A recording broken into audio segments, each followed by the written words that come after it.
We'll call our meeting to order. This is a work session of the Mayor and Borough Council of the Borough of Seaside, Park County, Ocean State of New Jersey, held on Thursday, March 6, 2025, advertised for 7 p.m. Pursuant to the provisions of New Jersey's Open Public Meetings Act, adequate notice of this meeting was properly provided by transmitting the notice of the meeting for publication in the Asbury Park Press and the Ocean Star on January 3, 2025. Notice of the meeting also of the governing body has been posted in the corridor of the municipal building and in the office of the municipal clerk. Roll call. Councilmember Anfield? Present. Councilmember Condos? Here. Councilmember Connor? Here. Councilmember Kraft? Here. Councilmember Rotunda? Here. Council President Wilk? Here. Mayor Pearson? Here. Thank you. The first item on the agenda are two different proclamations, one of which is to be presented at a annual dinner in the organization. It's a nonprofit entitled CASA. That's the Court-Appointed Special Advocates of Ocean County, a nonprofit, and they have sent around a form proclamation for volunteers to that organization in all the various towns of Ocean County, and we got one, and the initial inquiry actually involved some names that weren't residents of Seaside Park, but this is a follow-up, and there was a resolution, and it appeared a bit mundane and only had one sentence or two, so we obviously know this particular resident very well, and Johanna McCauley, who along with her family have donated years of service in a lot of different capacities for our town. So certainly we will join in proclaiming her and her labors and this organization for what they've done. It's for children in particular, and I know it's to be presented in a latter March meeting to her, so she hasn't been formally invited here tonight, but it does speak out to the organization for all children deserving a safe, stable, nurturing, healthy home, for communities to foster their well-being. And these are court-appointed special advocates through this program, CASA of Ocean County, a nonprofit. And these are volunteers that advocate for their children and the foster care system in particular. And we've mentioned in particular where Johanna McCauley, along with her husband Larry and the entire family, have always been dedicated to Seaside Park, neighboring communities, which service has included participation in the annual tree lighting. And we all know Larry's there, whether it's sleet, snow, freezing cold, or whatever, for decades. And also starting a lending library for the enjoyment of friends and neighbors, which is a very popular one in Seaside Park. And Johanna's long career in public service as a media specialist for the Southern Regional School District. She's provided expert, loving assistance to many children during her tenure. So we're thanking her, thanking the organization, and they will be presenting that to her at their upcoming meeting. So. Very nice, John. Yeah. Yeah. And the other is a proclamation. This has been done yearly while I was the mayor, and I think prior to this time. This is a program that celebrates, it's a proclamation of March 2025 as a month celebrating senior nutrition programs and their efforts. It says to end the wait, and it goes back where this comes into play in Ocean County and in Seaside Park is through the Meals on Wheels program. And that's a program utilized by a number of seniors and those in need in our town, the neighboring communities, and they do offer an opportunity for mayors to actually ride along, and you get to see the program in action and meet some of the people. It's a very worthwhile endeavor, and I've had that opportunity in the past, and this is a proclamation to be presented to them, and hopefully all the other towns in Ocean County are acting accordingly. And it's some impressive figures of all those that have participated in this program throughout all the various communities. So we congratulate them and thank them, and this is the month celebrating these kinds of nutrition programs. It goes all the way back to federal legislation. March 22nd, 1972, a law was signed into law, passed both houses of the Congress, and the president at that time, President Nixon, signed the law, a measure that amended the older Americans Act of 1965 to include a national public-private nutrition program for individuals 60 years and older. And so this proclaims this is the month, and certainly we can publish that accordingly. Anyone have any, those are two items of proclamations. That's good. And then, in terms of the discussion items, we have a shared service agreement with Ocean County for reimbursement of construction costs for additional improvements to Bayview Avenue. It's listed for consideration as Resolution 225-117 at the regular meeting. I know we've had a series of meetings in the last 2 weeks on this topic and other topics involving the Bayfront construction and some of the efforts ongoing, including a meeting this week. I don't know if Marty wants to address, or Karen. We were all at that. We were at the meeting with our representatives, Eric and Josh, and this topic was front and center. And Bill was there. Basically, we discussed all the ongoing projects, Ocean Avenue, the repavement of Ocean Avenue. It was the Bayview Avenue project. We discussed the washout area on 8th Street, a possible solution for that area with HESCO.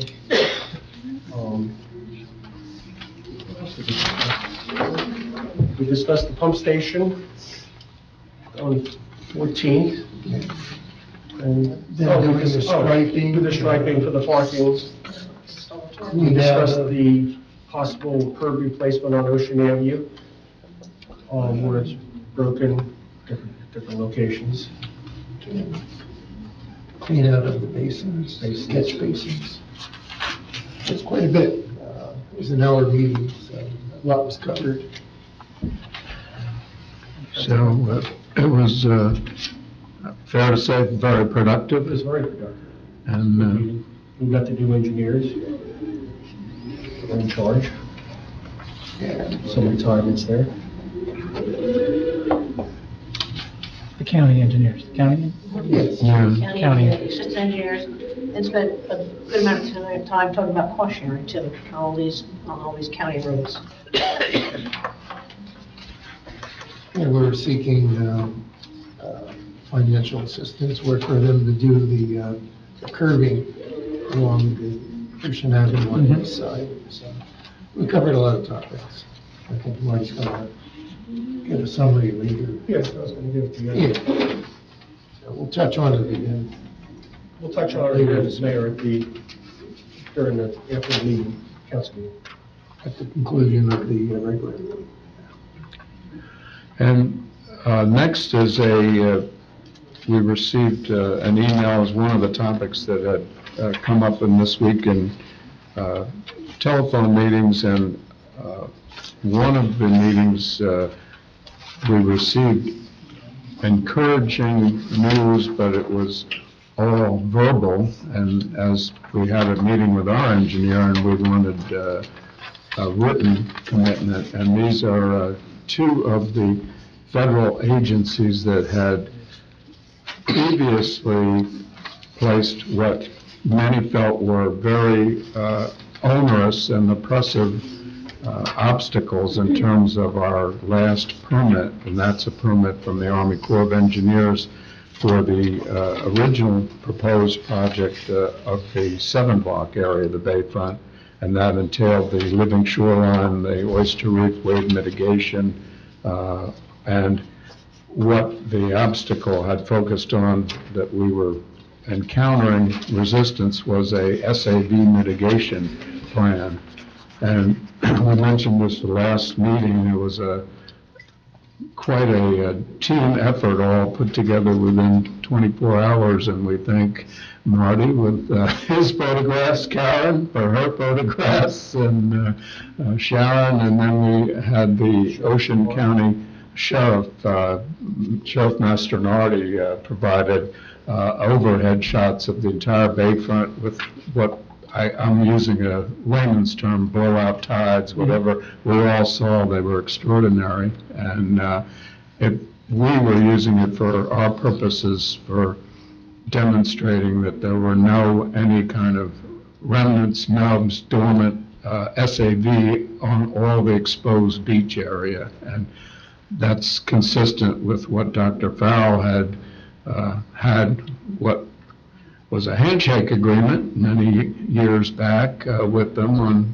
Unfortunately, that was a walking meeting in the bay itself with him leading us, and unfortunately not tape recorded or memorialized, and some of those officials then either retired, went out on extended leaves, transferred, so we were dealing with another group of officials then appointed through the Army Corps of Engineers as well as FEMA. But most recently, this has received some favorable input from Fish and Wildlife as well as the Army Corps. We do not know yet what degree of mitigation, if any, would be required, but there's the email that we received from the American Littoral Society, who's one of our consultants, and what we have is a resolution for the agenda to authorize, they estimate 20 hours labor and $755 for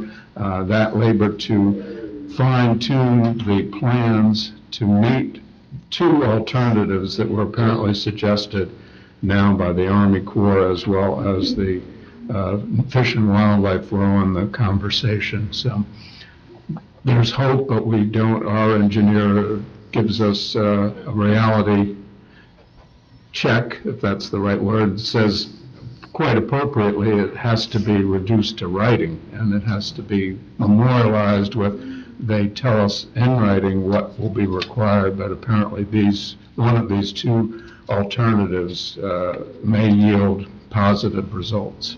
So that's why, and there is a resolution to that effect as well.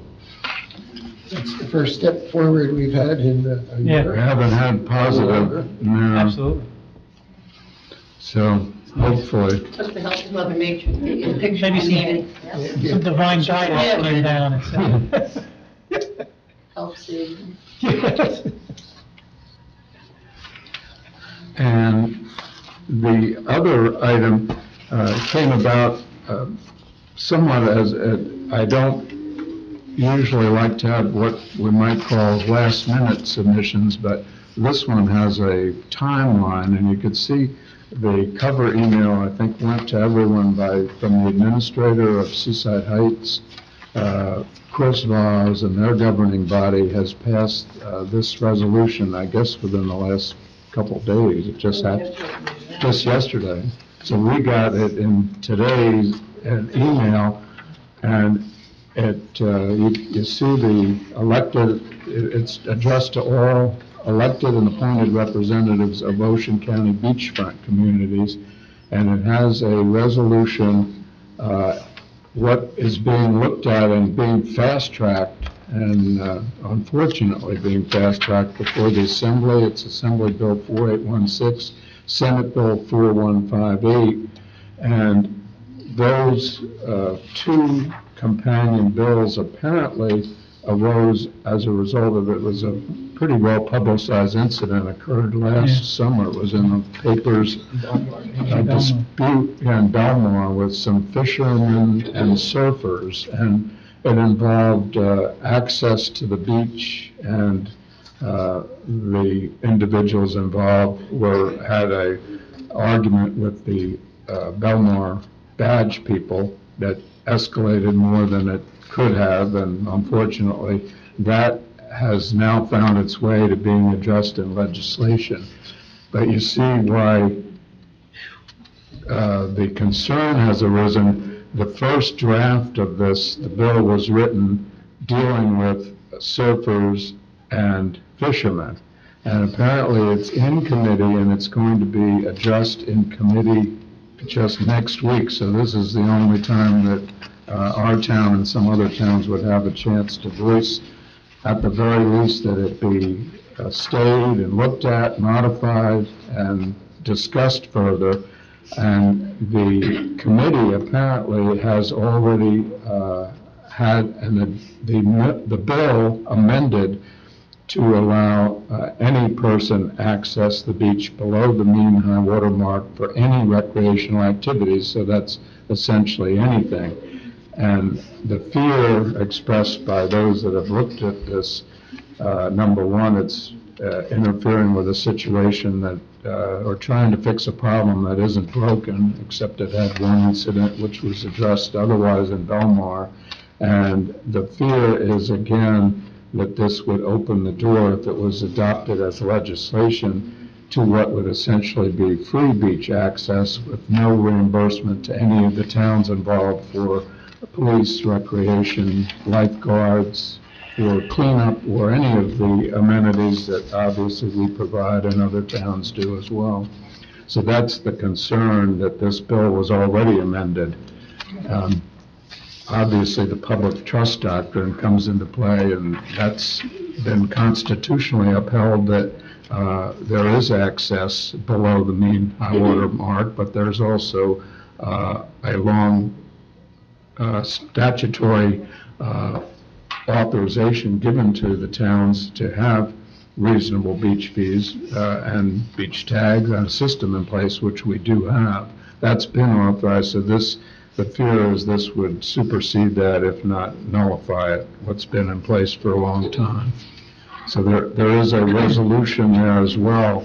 Obviously, this has come upon us with less than 24 hours, but it's apparently on the Senate, this particular committee next week on their agenda. So that you see our draft resolution is identical to that which has been authored in Seaside Heights, and I guess is going around to all the other beach towns in Ocean County and Monmouth County, if not beyond, I'm not sure. Wow. So I don't even know how you'd manage that. that's, How do you, there's no way you can manage it. There's I'm going to no, go fishing, so. You couldn't even try. You just things about on Yeah. the beach there. You couldn't even try. Mr. Mayor, if this thing passes, then the burden would be on the people at Seaside Park. the burden for Well, enforcement. yeah, putting lifeguards up. If they say, okay, the beach has got to be free for everybody, who's paying for the lifeguards? You would have no choice but to, Who's paying for the lifeguards? We have to pay for it? The taxpayers On Seaside pay Park. for it right now. Of Seaside Park. They have to, and all the other towns, I understand. Okay? where we say the beaches are closed. So that's really- Do that. No, Joe makes a good point. I mean, in this cover email, one of the many problems with it is virtually impossible to enforce it. It's impossible. I mean, because they're not saying free, they're just saying certain Yeah. fishermen and surfers and things like that. City swimming's out. But, you know, Kayakers, paddleboarders. Yeah, all of it's- that. Unless you've designated a certain beach That's that enforceable, doesn't Joe. allow. Huh? It's enforceable. It's not enforceable, that's what I'm saying. Yeah, it can't, it's impossible. For that part, yeah, exactly. It would require a lot of conversation on how you could make this a viable. Yeah, I mean, I think that's the main point, if we could get that to the committee and let them, it's something that the discussion should be put on pause to research it fully and get input from each and every coastal town at the very least, if not all throughout the state. So, does anyone have a position on putting that on as for adoption this evening, that particular resolution? So we We'd could, like it to move forward on the agenda. Hands down, without a doubt. I mean, Bang, bang, zoom. It's like- You can quote me. Demands many. I didn't say a lot, I usually bangs them a lot, but yeah, yeah. Bang, zoom. Right to the money. It's very quick, right? That'll be a short. Thank you. That way we could get it at least to the senators, assembly people in these districts, in Ocean County, our district in particular. Those were the items that we had on the agenda. Does anyone else, any council member have any other agenda work session items? Hearing none, I'll go into the audience if there's any public comments on any work session items, if anyone has them, if they could give their name and address into the record. Edie? I hate to disappoint you and not come up to the mic. Edie, 48 11th Avenue. Quick question about, I think the proclamations are really nice, and will that information be going on the website so that residents know about them? Sounds appropriate. I would, typically we would. Okay. We might wait a few days or so with Wait till she Joanna. gets it, maybe. To my knowledge, I know they follow the town very. After you write the letter about this stupid bill, then you can let Joanne. Yes. No, that was just my suggestion. I think it would be a nice thing to have it on the website. No, that's a very good That's cool. idea. Thank That's you. cool, Edie, yep. They're also written out in full in the minutes, too. Okay. Oh, okay. So that's available that way too. Any other public comments on work session items? Hearing none, I would close the public portion and we'll entertain a motion to take a brief recess before we begin the regular meeting. Make that motion. Motion by Councilmember Ammaville, I'll second. second by Councilmember Connor. Roll call. Councilmember Anfield? Yes. Councilmember Connor? Yes. Councilmember Condos? Yes. Councilmember Kraft? Yes. Councilmember Rotunda? Yes. Council President Wilk? Yes. Motion approved. So we'll stand in recess. Moment.